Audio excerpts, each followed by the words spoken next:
General Asif Ghafoor के बारे में यूट्यूबर मखदूम शहाबुद्दीन ने बड़ा दावा कर दिया। अब तक की सबसे बड़ी खबर सामने आ गई। कोयटा के हालात में बड़ी तब्दीली, जनरल आसिफ गफूर के खिलाफ ने चाल चल दी गई। वही हुआ जिसका डर था। नाज़रीन कराम, साबिक डीजी ISPR और मौजूदा कोर कमांडर कोयटा आसिफ गफूर एक बार फिर निशाने पर आ चुके और इस वक्त उन्हें खुली धमकियां दी जा रही हैं कि जब तुम वर्दी में नहीं रहोगे तो तुम्हारा हाल मुशर्रफ और बाजवा वाला होगा। और ये धमकियां उन्हें कहीं और नहीं बल्कि ऐवान बाला सेनेट में खड़े होकर बहुत से सेनेटर्स दे रहे हैं। जनरल आसिफ गफूर से मंसूब एक बयान है और इस बयान ने एक तूफान खड़ा कर दिया और सोशल मीडिया पर ये बयान ज्यादा गर्दिश कर रहा है। इसकी हकीकत क्या है, फसाना क्या है और इस वक्त कौन सी कुव्वतें हैं जो साबिक DG ISPR major general Asif Ghafoor के खिलाफ मुतहरिक हो चुकी, ये पॉइंट और नुक्ता समझना इस वक्त बहुत ज्यादा अहम हो चुका है। यहाँ पर कुछ चीजें समझने की जरूरत है और जो मामला चल रहे हैं सेनेट में, जो डिस्कशन चल रही है और गवादर के अंदर जो 2 तहरीक है और जिसके बाद ये पूरा मामला बना, ये सारी चीजें एक एक करके आपके सामने रखते हैं। इस वक्त जो सेनेटर आसिफ गफूर के हवाले से क्या कह रहे हैं, इनकी जबानी ही बताते हैं। सेनेटर्स ने सेनेट में खिताब में कहा, आपका भी शायद इन्हीं जैसा हाल होगा जिस तरह से मुशर्रफ का हाल हुआ, जिस तरह से बाजवा का हाल हो रहा है। किसी भी शख्स को क्या ये धमकियां देता फिरेगा कि वो जेल में डाल देगा? ये अगर धमकियां ये इस तरह से देते फिरेंगे तो फिर ये अपनी इज्जत के साथ खुद खेल रहे हैं। फिर ये धमकियां कोई नहीं सुनेगा। आप जो कुछ भी हैं, जो इज्जत है आपकी अल्लाह के बाद आपके अपने लोगों की वजह से है। ये हक आपको नहीं दिया जा सकता कि आप अपने लोगों को कहें कि मैं आपको जेल में डाल दूंगा। आप एहतजाज ना करें और इस एहतजाज पर जिस पर कोई जुर्म नहीं बनता, जिस पर जुर्म किसी और पर बनता है, पब्लिक पर नहीं बनता, मौलाना हिदायत पर नहीं बनता, जो कुछ वो कह रहा है, जो कुछ वो कर रहा है वो दुरुस्त है, वो दुरुस्त कह रहा है।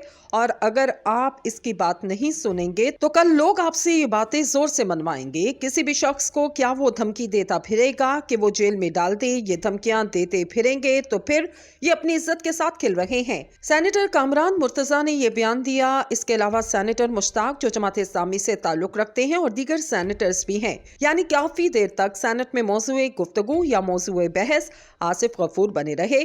और इन सब के अंदर कुछ चीजें हैं जो समझने वाली हैं। इसका बैकड्राफ्ट आप तक पहुंचाते हैं। ग्वादर में एक तहरीक उठी, बहुत बड़े पैमाने पर हिदायतुल्लाह ने एक बहुत बड़ी तहरीक लीड की। इस लेवल की तहरीक थी कि नेशनल मीडिया बहुत ज्यादा कवरेज नहीं देता, वो भी कवरेज देने पर मजबूर हो गया। मुतालबात बड़े जायज थे। एक मुतालबा ये था कि हमारा रोजगार है, यहाँ पर जो मुकामी लोग हैं, हमारा रोजगार, इसका तहफ़्फ़ुज़ किया जाए। एक मुतालबा ये भी था कि जो तरक्की हो रही है इसके अंदर हमें भी शामिल किया जाए।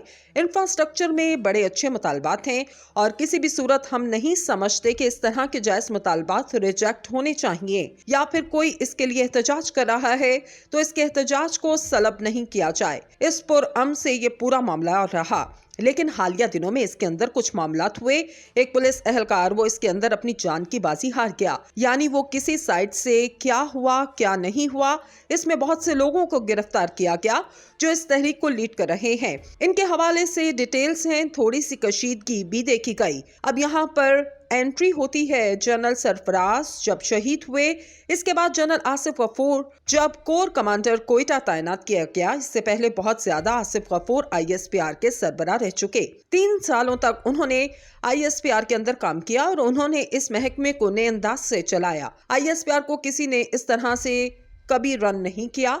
इसकी तारीखी कारनामे भी हैं। भारत के साथ जो मामलात थे, जिसमें the T is fantastic, 5th generation war और अभिनंदन सरप्राइज, इसके साथ भारतीय मीडिया को जिस तरह से सामसूंगा, भारतीय मीडिया का जो हाल आसिफ गफूर ने किया, इंडियन मीडिया कहता है कि ISI से ज्यादा खतरनाक ISPR है। इस सब के अंदर भारतीय चैनल्स ने भी तस्लीम किया कि ISPR की हिकमत अमली, इन सब में ट्विटर पर भी एक्टिव रहना, सारे मामलात की सारी चीजें पूरी कौम के सामने हैं। एक अच्छे कैरियर के साथ यहाँ तक जनरल बाजवा टेन्योर के अंदर बहुत से लोग नाला थे। बाजवा पॉलिसी से इस वक्त भी और अब भी अरशद शरीफ शहीद हुए तो जनरल आसिफ गफूर और कुछ बोल नहीं सकते, क्योंकि डीजी ISPR नहीं है। उन्होंने अपनी पिक्चर ब्लैक करके अपने गम और अपनी सॉलिडिटी का इजहार किया। ये चंद चीजें हैं। जनरल आसिफ गफूर के हवाले से ग्वादर पर कोर कमांडर से एक हालिया दौरे के मौका पर मुलाकात करने वाले नए मुंतखब काका सलेमान भी शामिल थे। इस मुलाकात के हवाले से वायरल होने वाली वीडियो में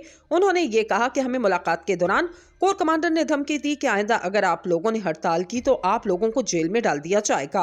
हक दो तहरीक के 2 दीगर काउंसलर्स ने भी बताया कि इस सब के अंदर आप लोग जितना धरना करते हैं, अगर कोई पोर्ट के बाहर धरना दिया तो सबको जेल में डाल देंगे। लेकिन इस सब के अंदर जो दूसरी साइड का मौकिफ है, ऐसा कोई बयान नहीं दिया गया। जज्बा खैर सगाली के तहत ग्वादर गए थे और वहां के लोगों को यकीन दहानी करवाई कि जो भी जायज मसाइल हैं इनको हल करेंगे।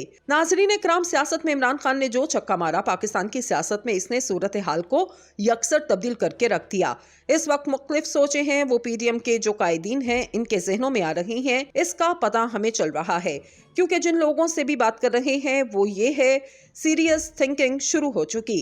सियासतदानों में कम से कम वर्किंग रिलेशनशिप बनाएं और असेंबलियों में वापसी की बात करके जिस तरह राजा रियाज को आउट करने की कोशिश की गई, इमरान खान की तरफ से किस तरीके से जो केयर टेकर सेटअप हो वो ऐसा बने जो नून लीग की मर्जी का ना हो। इसने नून लीग के कायदीन हैं या नून लीग के अंदर ये सोच पैदा की कि सूरत हाल को सही तरीके से इस्तेमाल किया जाए, एजेंसियों के हाथों में ना आया जाए। इसमें पहल ख्वाजा साद रफीक ने की। इन्होंने कहा कि पाकिस्तान का सियासी निज़ाम चेक ज़दा निज़ाम है और इसमें खानदानी सियासत एस्टैब्लिशमेंट के किरदार ने अवाम को हकीकी नुमाइंदों से महरूम कर रखा है। अब ख्वाजा की बहुत सी बातों से इख्तलाफ हो सकता है, कर भी सकते हैं, लेकिन जो उन्होंने बात कही ये बड़े दिल गुर्दे की बात है। इनके ऊपर तनकीद भी बड़ी हुई कि आप खानदानी सियासत की बात करते हैं और जिस पार्टी में आप हैं इसमें ऐसी सियासत नहीं है, शरीफ खानदान ही को देख लें। लेकिन ख्वाजा साद रफीक ने जो बात कही पाकिस्तान के निजाम के हवाले से और इसको बेहतरी के लिए जो वे आउट दिया है, इस पर सब मुत्तफिक हैं। फवाद चौधरी ने ट्वीट किया और कहा कि इस बात को जरा गौर से सुना जाए और इमरान खान जो बार बार ये पैगाम दे रहे हैं कि मैं सियासी तौर पर हर किसी के साथ बैठ सकता हूँ मगर जो करप्शन के खालिक लोग हैं इनके साथ नहीं बैठ सकता। इसको भी जो मुख्तलिफ सियासी जमातों में वो लोग जो खानदानी सियासत से तंग हैं वो इसको विंडो अपॉर्चुनिटी करार दे रहे हैं। यानी इलेक्शन कब होंगे, केयर टेकर कौन होगा, एक इलेक्शन में किसको शिकस्त भी होती है तो नजर इस तरफ चली जाए कि आने वाली जमात को परफॉर्मेंस देना होगी। इसके नतीजे में अवाम की जानिब से मैंडेट मिलेगा। इसमें निजाम का भी फायदा है और इसमें पाकिस्तान का भी फायदा है कि मैं सियासी तौर पर हर किसी के साथ बैठ सकता हूं मगर जो करप्शन के खालिक लोग हैं इनके साथ नहीं बैठ सकता। इसको भी जो मुख्तलिफ सियासी जमातों में वो लोग जो खानदानी सियासत से तंग हैं वो इसको विंडो अपॉर्चुनिटी करार दे रहे हैं। यानी इलेक्शन कब होंगे, केयर टेकर कौन होगा, एक इलेक्शन में किसको शिकस्त भी होती है तो नजर इस तरफ चली जाए कि आने वाली जमात को परफॉर्मेंस देना होगी। इसके नतीजे में अवाम की जानिब से मैंडेट मिलेगा। इसमें निजाम का भी फायदा है और इसमें पाकिस्तान का भी फायदा है।